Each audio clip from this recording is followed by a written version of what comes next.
I keep my goals to myself, cause whenever I share with folks, they get a look upon their face and their memory floats to a time where their goals and the stars.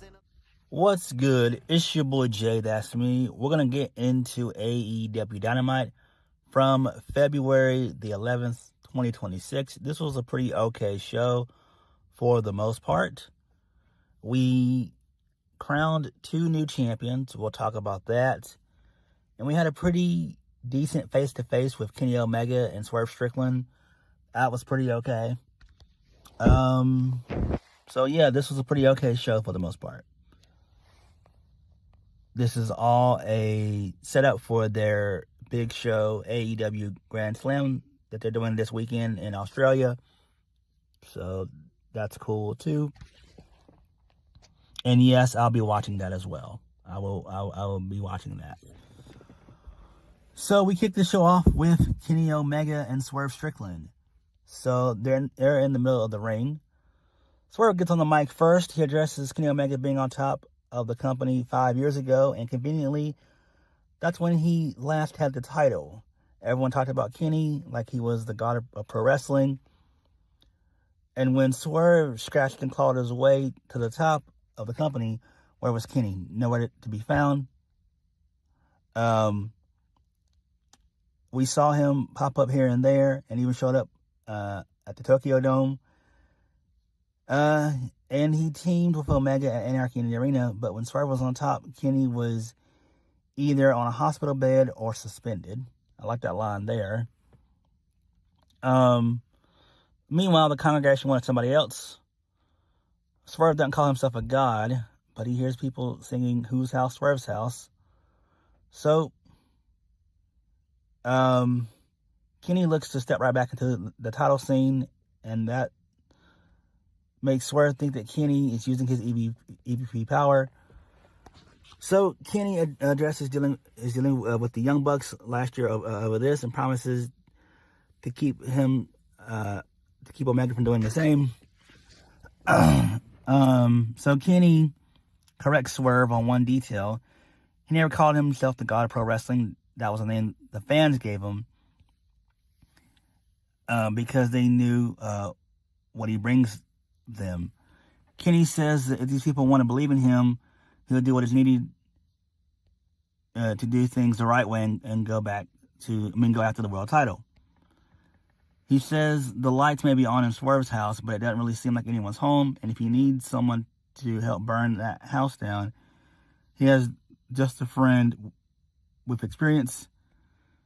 Kenny says that he's not trying to use his EVP power here. He's earning his right by picking up wins, and he would have won last week if it wasn't for Swerve. He calls Swerve out for a fight, saying he's willing to do what he needs for the win and to get back on track. He says accept or yield. So Swerve starts to call himself the most dangerous man in all of pro wrestling. So Kenny cuts him off and says he promises that he's not scared. He says that honor seems to go to Brody King these days, being the most dangerous man in AEW. Swerve runs down Kenny Omega some more, saying he's willing to accept the challenge.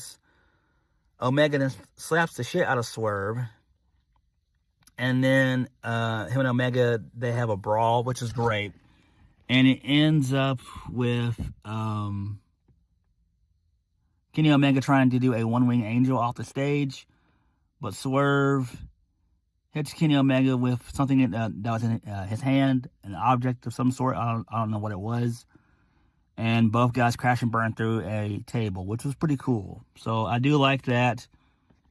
I think they're going to feud the two of them at Revolution, which is great. No, it's not going to be at Revolution. I forgot, Kenny Omega's not going to be available for that. He's going to be playing some video game. So there's that. So I don't know how we're going to, how or when we're going to have that match between Omega and Swerve. That's an interesting matchup, though. I like Kenny and I like Swerve. But I don't know, man. Like, we got to get this match at some point. I think they said we're going to get it next week, I think. If I was paying attention. I think they said we're going to get it next week. I believe so, which is fine. So, I like this. Promo wasn't too long from either guy, which is good. So, good shit there. I like that. Moving on, this leads us into Kyle Fletcher. He has a backstage promo. So, Don Callis is speaking for Kyle Fletcher. Don Callis says that Kyle Fletcher is thrilled about winning his title back before getting a hero's welcome at Grand Slam Australia. Kyle reiterates that this before asking one favor of Don. He wants him to do it on his own. That's basically stay in the back. So Don is okay with this, and that was it. So this leads us into the first match of the night. The Don Callis family, which is Mark Davis, Josh Alexander, and Tenosuke Takeshita, versus the Death Riders, Jon Moxley, Claudio Castagnoli, and Pac. The Death Riders win. I don't give a damn about this shit. This is a waste of time. Really, like, 1 minute the Death Riders are face, next minute they're heels. It's pathetic at this point, right? What are they doing? What's their end goal here? Are they going to kick out Jon Moxley or not? Like, what are we doing? So, whatever. Moxley gets the win. So, there is that. That's fine. Moving on, this leads us into Kyle Fletcher versus Tomasso Ciampa for the TNT Championship. Kyle Fletcher defeats Tomasso Ciampa to become a 2-time TNT champion. So, this to me is kind of weird because, one, Tomasso Ciampa just got there. He's only been there for about 2 weeks. And he just suffered his first loss. And 2, I feel that Kyle Fletcher should be beneath the TNT Championship. I feel like it's time for him to be higher up on the card. I really do. The match itself was solid. Kyle Fletcher's a good worker. Same thing with Tomasso Ciampa. They did a bunch of false finishes and everything else. It came down to, I think they had 3 minutes left or whatever. And they started doing some more false finishes. And then Kyle ended up hitting the Brain Buster. And that was all she wrote. Then, post-match, he gets on the mic. He says that he made good on his promise to go home with the title. So Kyle Fletcher says that he'll defend the title in his hometown against anyone and everyone. He doesn't care because he's the greatest TNT champion ever. So Mark Briscoe comes out to congratulate Kyle Fletcher on winning the title once again. So he brought up their history saying that they are 3-3. And he'd be happy to go Game 7 with Kyle Fletcher to give him a home field advantage. So Kyle Fletcher said that he's sick and tired of seeing Mark Briscoe in this ring, but he did say he defends his title against any and everyone. So he accepts. But he wants Game 7 to be bigger and better than the rest. He wants whoever comes out of it as champ to be the best. So since Mark Briscoe wants to reach for the sky, he can try and reach for this title. Game 7 is going to be a ladder match. So this is fine. I do like this. It does end their forever feud. Who should win this? I want to say Mark Briscoe, but since they're going to be in Australia, it's probably going to be Kyle Fletcher retaining the title, and then Mark Briscoe is going to go further down the card. But they could do it where maybe Tomasso Ciampa somehow gets involved in the ladder match and he costs Kyle Fletcher and Mark Briscoe wins that way. Then you feud Mark Briscoe and Tomasso Ciampa. You have Tomasso Ciampa turn heel. He beats Mark Briscoe. He turns heel. He's a heel champion. He's done doing the TNT Open Challenges and stuff like that. Because you got to use Tomasso Ciampa right. And I feel like he was done dirty with him just having one successful title defense, and then he loses on his second defense to Kyle Fletcher. Because, again, Kyle Fletcher needs to move up higher on the card. And I think you could have him go after Will Ospreay once Will Ospreay inevitably returns and defeats MJF at Grand Slam. I mean, my bad, not Grand Slam, but at AEW All In Wembley. And I think that's where they're going to go with all of this, pretty much. So we'll have to wait and see how things play out on that end. Moving on. This leads us into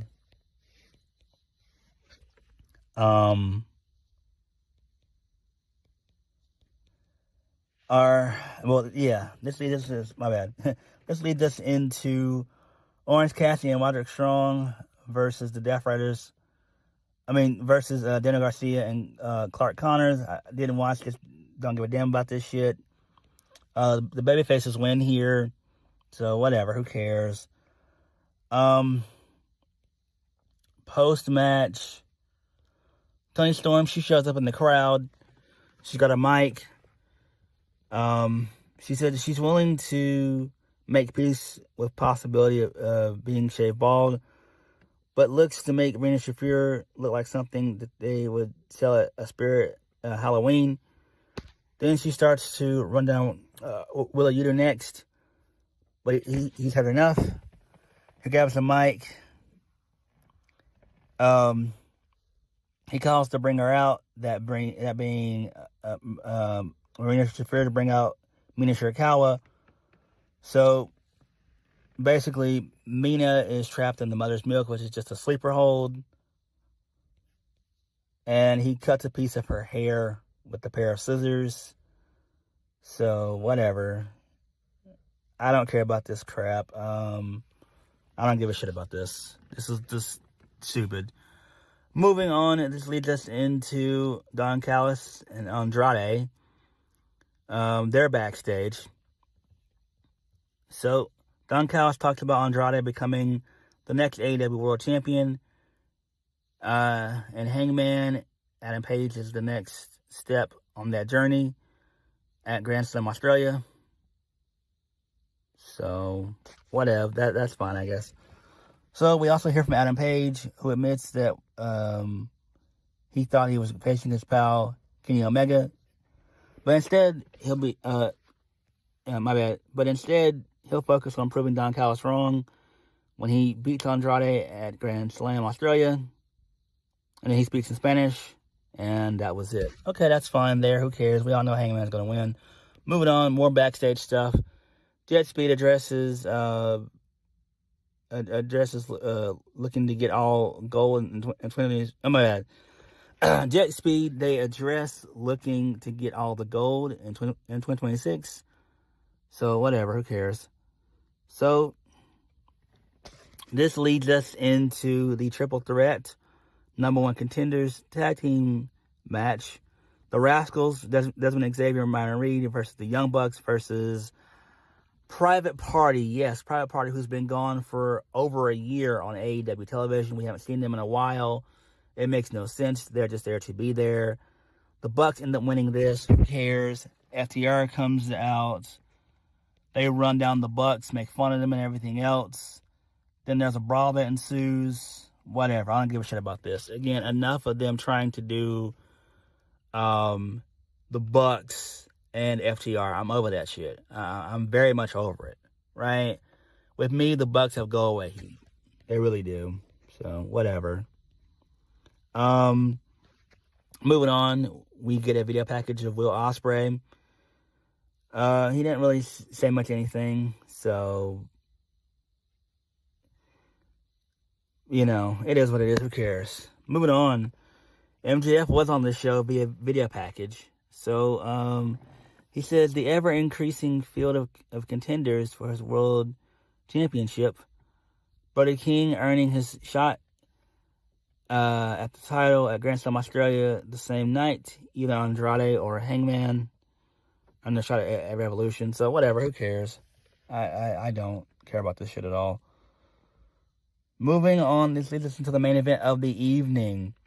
Thekla defeats Kris Statlander to become the new AEW Women's World Champion in a strap match. It was pretty fun. It was bloody. Thekla winning, to me, I don't know why she won. It makes zero sense. Kris Statlander just got the damn title not too long ago, if I'm not mistaken. She won it, I want to say, was that back in September or something like that when she won the title? So she hasn't had it too long. But she did nothing with it. And this sucks for Statlander. It really does. She was just starting to find her groove and everything, and then all of a sudden she's no longer champion. That sucks.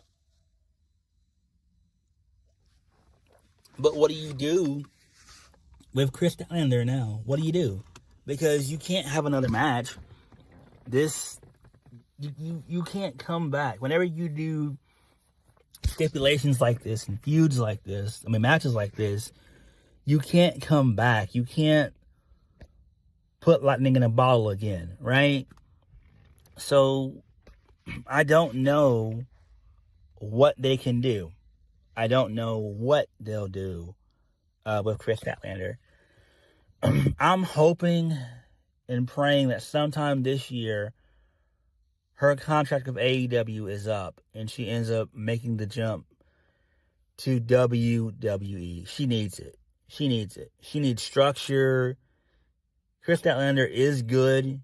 She would kill it in the E. She would kill it in NXT. She would kill it. She would do very, very well there. She would also do very, very well on the main roster. I think Kris Statlander should make the jump to WWE. She really should. She's been in AEW really since the inception, and they've really not done much of anything with her. She had a few pushes and stuff here and there. At one point, they were contemplating on turning her heel. Then they did. Then they turned her face again really quickly. She had a little mini feud with Willow Nightingale. That never went anywhere. Now they're best friends again. We never got a payoff from that. So, I don't fucking know, man. I don't know, dude. I don't know. It sucks. But, Thekla winning, it's fine, but what's the end game to this? Like, she's heel. So, who's going to be the babyface that's going to dethrone her? Who is that going to be? And I can't think of anybody right now. Toni Storm is caught up in the tag team division, so it can't be her. It's not going to be Mina Shirakawa. Could it be Mercedes? Maybe she comes back and, becomes somewhat of a babyface or an anti-hero, maybe. I don't know. But I don't know, man. I really don't. So, it is what it is. Grand Slam Australia looks to be a decent show, and it should be decent. So, I'm kind of excited for that. So, that should be fun there. But this was an okay show for the most part. It is what it is. Post-match, Thekla was going to beat up on Statlander some more, but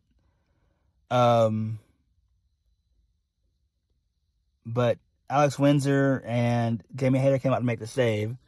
So the Triangle of Madness, they hauled ass basically, and then that was it. So whatever.